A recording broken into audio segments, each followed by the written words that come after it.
Joining us now from the campaign trail in Ames, Iowa, is Republican presidential candidate and former Senator Fred Thompson. And Senator, welcome back to Fox News Sunday. Thank you, Chris. Good to be with you. You're getting headlines in the morning papers for some comments you made in the campaign trail yesterday. Let's take a look.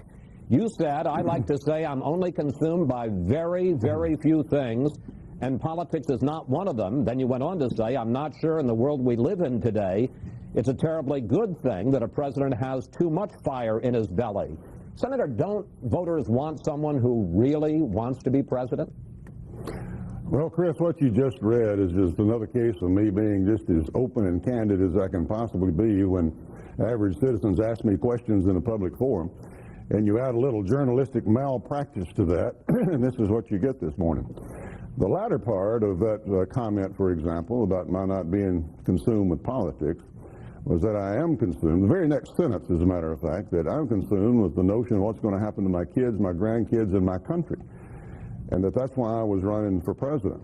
But I was very open. We had a long discussion, from which they cherry-picked, of course, to try to make a little interesting story out of it, about the future of the country and why I was doing what I was doing, and why my family was making the sacrifices they were making for me to be able to do this. I've never been personally consumed. It's not a part of my identity. Politics isn't and never will be. I said that I don't like every aspect of the way that people have to campaign nowadays in terms of process, taking precedence over substance. But I'm in the middle of a 50-town tour in the state of Iowa, working day and night. I think that pretty much speaks for itself. Senator, let's look at the latest numbers out of Iowa. According to the Real Clear Politics average of recent polls from the state, you're running third, but a distant third, trailing Huckabee and Romney by more than 2-1.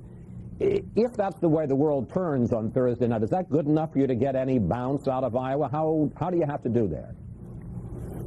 No, that would not be good if that turns out to be that way. They've got an outlier poll in there that nobody really takes seriously. It's got me at about 5 or something, and they put that in the mix. But most of the polls that have been reliable in the past have me in the teens or the high teens, still a third, but pretty close and showing movement. And if you look at the latest national poll, the Rasmussen poll, I'm within, I think, 6 of the top. We're all kind of bunched together.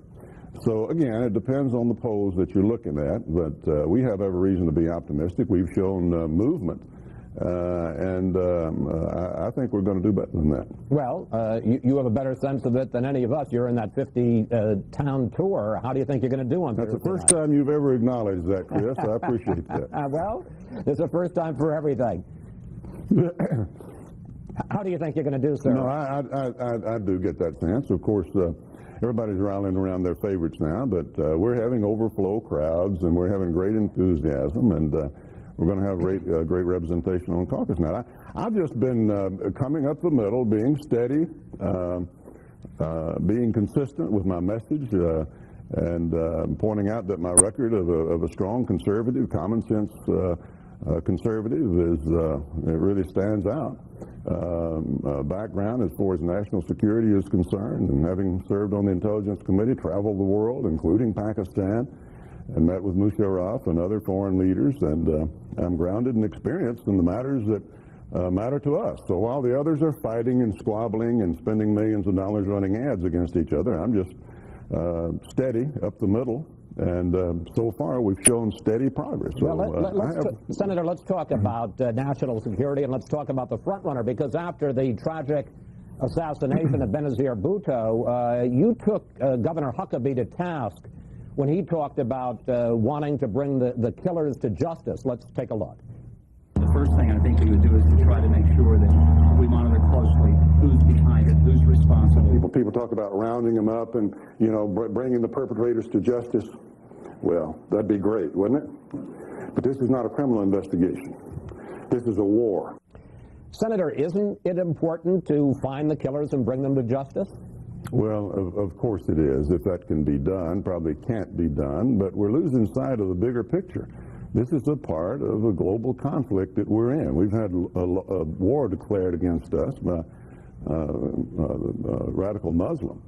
And this is a part of that picture, just as the Middle East is, just as what's going on in North Africa and other parts of Asia. We've seen it manifest in Europe. And we need to understand that. This is not just a local, isolated action. These people are willing to kill foreign leaders, as they've done in times past in Egypt and Afghanistan. And they're certainly more than willing to kill friends and allies of the West, which they want to bring down, allies of the United States of America. And this is just another part of that pattern, and reminds us of what we need to do and the kinds of things we need to do and the unity and strength we need to show in order to battle these people wherever we have to. Well, let me ask you, though, because there was an implicit criticism in what you said about Mike Huckabee. Straight out, do you think that Mike Huckabee is prepared to be commander-in-chief? Well, I'm not going to throw that kind of a large blanket over Mike or anybody else. I will say that people are going to have to make up their own minds. I'm not sure politicians are the best critics of their colleagues on matters like this. I just say take a look at everybody. Take a look at their experience and what they're saying. I've been critical of Mike's statements before when he says close down Guantanamo and bring those people to the United States of America. Implicit in that is giving them habeas corpus rights and things of that nature. Enemy combatants treated as American citizens. When he says let's deal with Castro and things like that in the past, which I think he's changed his mind on now, I disagree with those things, and I point out that we need someone who understands the nature of the world that we live in, and someone that certainly does not fall into the democratic mode of blame America first for all these problems that come around.